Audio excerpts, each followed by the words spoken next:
Okay, the most ontologically upsetting, transformative event in my life was becoming curious about Chris Bledsoe and going to visit him. Spend days with him. And we had many experiences. Tell me about that, because I just met Chris Bledsoe in D.C. and I definitely felt like there's an interesting energy there for sure. And for the audience, Chris Bledsoe wrote a book called UFO of God. And he was this very interesting guy who he claimed to see the lady, quote unquote, this like divine figure who he speaks to once a year. He gets prophecies from this woman.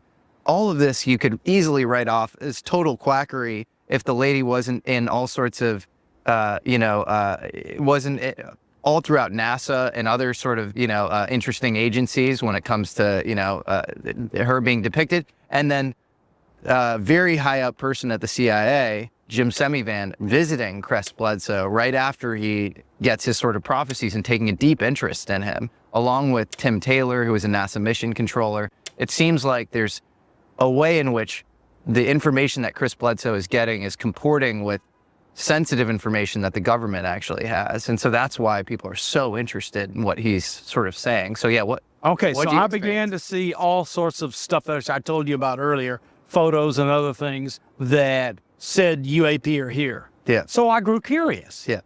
And these are photos that you saw just through friends in the kind of classified they would say, have you seen this, Bob? I went, no, I haven't seen it. Wow. Well, I don't know about that, so thank you for showing it to me. But anyway, so because I don't have, they did not have the right to transfer it to me. But I just, quote, happened to see it as I was passing by, and they might have said, look.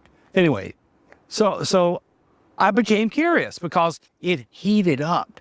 Something was obviously happening inside the government. And because I knew there were meetings going on, but I was not privy to them. But I saw some drippings.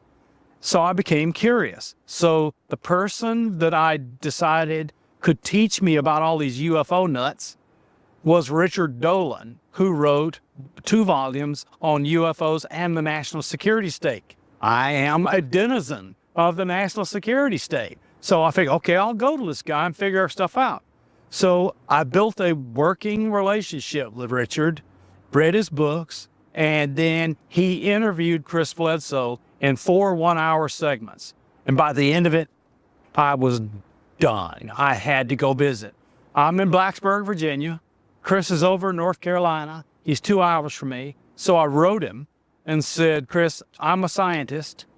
I also work for the government, doing work and so forth, and I'm very interested in the things that are happening to you. I might even be able to help you with some sensors that help you provide more evidence it's actually occurring. So he was silent for 3 weeks.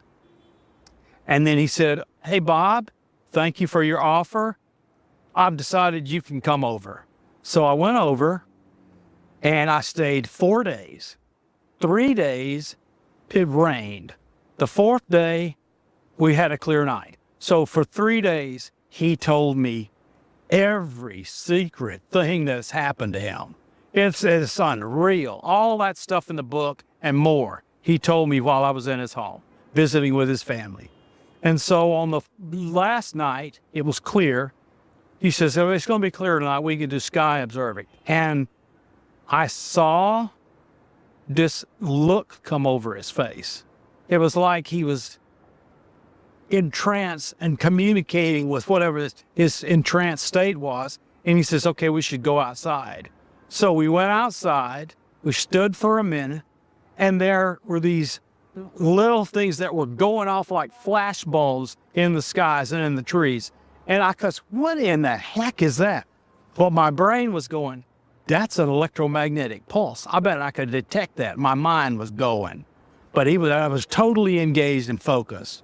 And then, all of a sudden, right above the trees, about 300 or 400 meters away, this thing flashed into existence. It was a massive orb, very bright, and it waxed and waned in brightness, colors and royal, floated across the sky, was not moving linearly. It was doing curved and zigs and zags and went over the sky, and it slowly faded out as it went over. I went, whoa. So he said called in and told his son Ryan to come out, Ryan Bledsoe. So Ryan came out, and as soon as Ryan got out there, boom, another one right over our heads, 40 feet in diameter, very bright, floated across the sky, and all of us enjoyed it until it was gone. So Ryan was so excited, he got video of this thing flying over our head and ran in to show it to the people with me and with the Bledsoe family that he had seen one of these things with me. And it was clearly good that I saw it because I was a scientist and I could say it was real. That's really why they wanted me there, is I could say, as a scientist, I saw this and it's real. If I'm here to tell you, I saw it and it was real. So we sat there and I began to notice this purple aura that looked like purple glowy smoke right above the treetops. And it just slowly but surely brightened. And it finally got to this place where it was visible. And I says, you know, Chris, I'm seeing something. He says, yeah, I can kind of feel it. And all of a sudden, it disappeared. Just all of a sudden, like somebody turned the light switch off.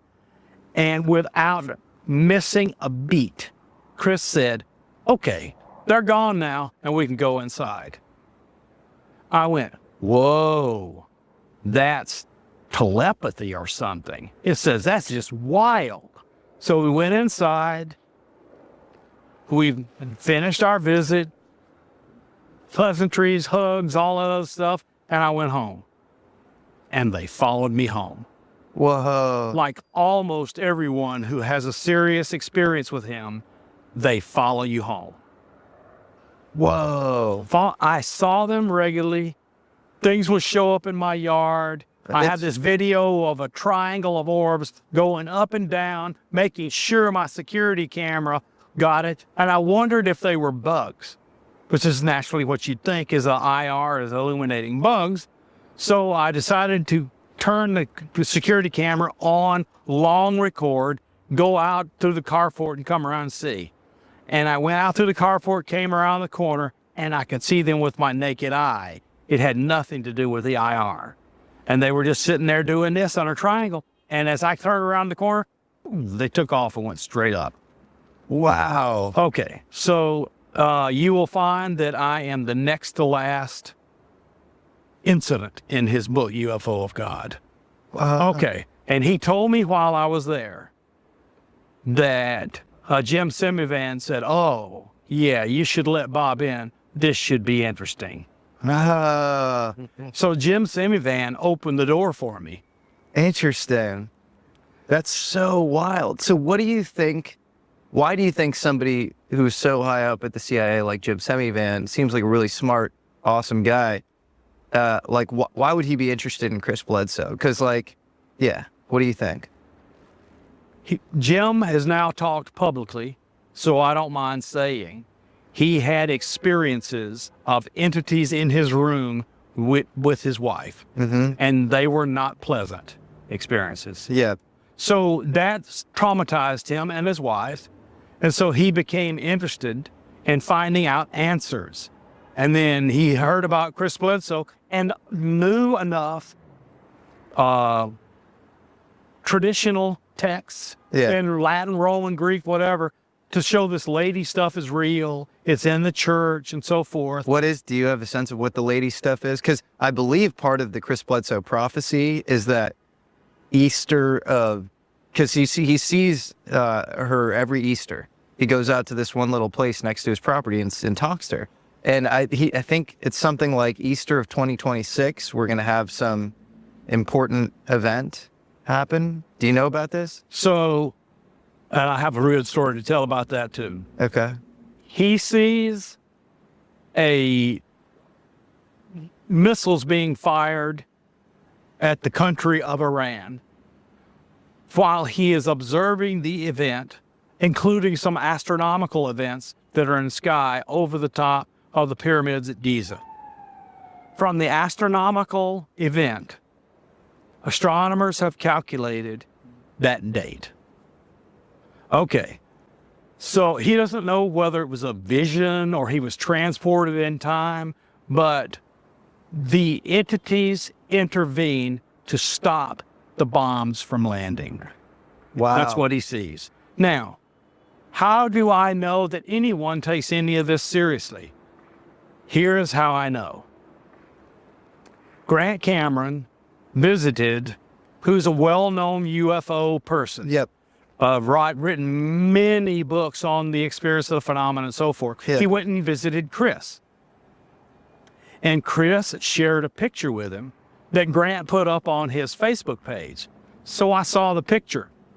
And everyone who had seen that picture missed the import of it. And what is the import of that picture? It's a napkin and an envelope with the napkin partially obscuring the address that's on the envelope. I knew the address because it was the address of Chris Bledsoe. I knew the napkin because it was the presidential seal on a napkin from Camp David.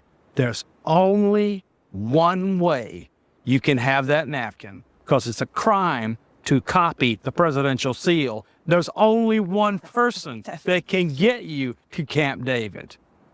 And the picture was mailed to him by Tim Taylor. By Tim Taylor. And the only person that story can have been told to in that envelope was Barack Obama. Oh my God.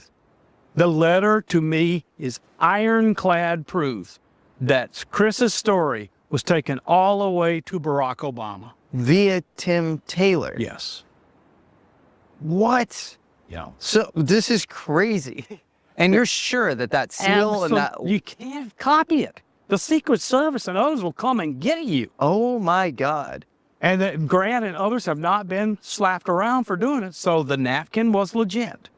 And whoa, so this brings up all sorts of questions. Well, now you know why I'm a good intelligence agent. Just from looking at the picture, I put that entire narrative. That's really impressive. That's the kind of stuff I used to do. Well, Tim Taylor to me is people is like, who's the number one person you want to interview? Like Elon Musk? I'm like, I love Elon, but he'll never give an interview. Tim Taylor. He'll never do. I met him once briefly, but he's kind of gone dark on me, and I would do anything. He's my number one person who I want to speak with, because he's so intriguing. I got him to talk to me for about 10 minutes. Yeah. Because says, Tim, I'm good friends with Chris Bledsoe. I went over to his house, this and the other, and we interacted for 10 minutes, and he quickly moved on. And from that on, I was like I didn't exist. So what's his deal? What is he trying to do? Because just for context for the audience, this is a guy who shows up in Diana Pasulka's life when she's connecting the dots between Catholic concepts of divine interactions with modern ufology, and she shows Diana all sorts of interesting things. They go to the Vatican together. At the Vatican Observatory, they know who Tim Taylor is. And they let him into the Vatican archives without her presence. Without an escort. Without an escort. He's a guy who's, I guess she claims that he flashed all sorts of interesting, 3-letter credentials, like all of them, as if he was sort of... And then Ryan Bledsoe, Chris Bledsoe's son, says that Tim Taylor was told them that he was part of a secret time travel group in Nassau in the Bahamas, and Townsend Brown was the president of that time travel group. I would think all of this were to be totally insane, and I'd write it off completely out of hand, but I know that Townsend Brown spent a lot of time in the Bahamas, and he experimented with gravity, but he was secretly extremely interested in time travel because time and gravity are really coupled in general relativity. So who is Tim Taylor, and why does he keep popping up in all these places? Your time axis is not my time axis, because whatever gravitational differences there are between us, you're warped space-time so that your time is not my time. Okay, but what does that have to do with Tim Taylor? It's just so interesting that all this gravitation stuff shows, and Gates is a famous physicist who has shown how general relativity allows for the transmission of information back in time. GR does? Yeah. How does it? Because isn't there the Hawking chronological conjecture or whatever? How can you I think that there's a certain censorship. You can't do certain things if they violate certain conditions. But sending something back that's just information doesn't necessarily violate any of those restrictions. And so Gates has written down how you get time travel backwards out of a general relativity. I don't think others have. I think people have already worked out through numerical simulation how you could use black hole gravitational curvature to travel through time. There's the traversable wormholes. There's the idea that you can reverse qubit positions in quantum computations. So it actually makes probably even more sense that you could send info back in time using quantum mechanics.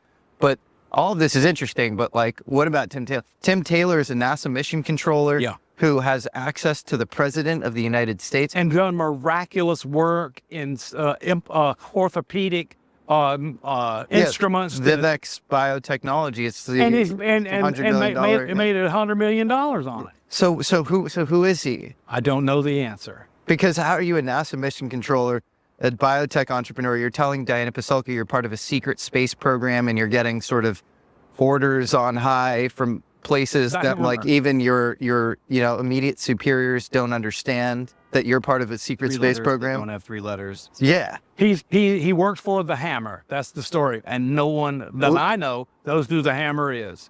So the Hammer is this like ineffable entity that I don't know. I don't even know if it's human. I don't know if it's NHI. I don't know what it is, except he told Bledsoe he works for the Hammer. And does Bledsoe like Tim Taylor, or what's? Yeah, I think that the relationship has grown more distant. They're not really good friends that much anymore, but they were friendly. And the story that I like most is Tim Taylor brought a piece of the Roswell crash, put it in Chris's hand and others in the family, and Chris showed an enormous, unexpected reaction. And Taylor's response to Chris being impacted so heavily by this UFO material was, "Why you? I don't understand. Why you?" And they tell that story all the time. Why you, like in a suspicious way? Why you in a curious way. Not negative, just curious. And his son as well, right? Is the connection there. There are multiple members of that family that have really unique abilities. I got to get out there. Yeah, we had a good interaction. We should go down. I'm supposed to go down and show him some new cameras. When are you going? I'll let you know. So we'll just go together and maybe you can video it. Field trip. Field trip. I love it. Is there anything else we should cover that you think is worth bringing up, or? I'm 70 years old and I have life full of experiences that are weird. So I can't think of anything except I'm going to keep working on this UAP-based science. Yeah. I am having to learn and relearn stuff, but I'm making progress. But it's not like I don't have any abilities. I took quantum mechanics and differential geometry and relativity when I was in college and did well. And then when I went to Brown, I took quantum field theory from Leon Cooper, who gave us an explanation for superconductivity and won the Nobel for it. So it's not, I'm prepared. I need to rejigger my abilities, relearn the current work. Is there anything the audience can do to help you, or just follow you on Twitter? Or follow me on Twitter. What's your Twitter handle? Bob McGwier, spelled McGwier _ N4HY. Well, that's my amateur radio call sign. So Bob McGwier _ N4HY is me on X. Bob, it's been an honor and a pleasure. It's been a lot of fun, and excited to see what you do in all your new scientific endeavors, and hopefully we can go to the Bledsoes with you, and the journey continues. Let's do it.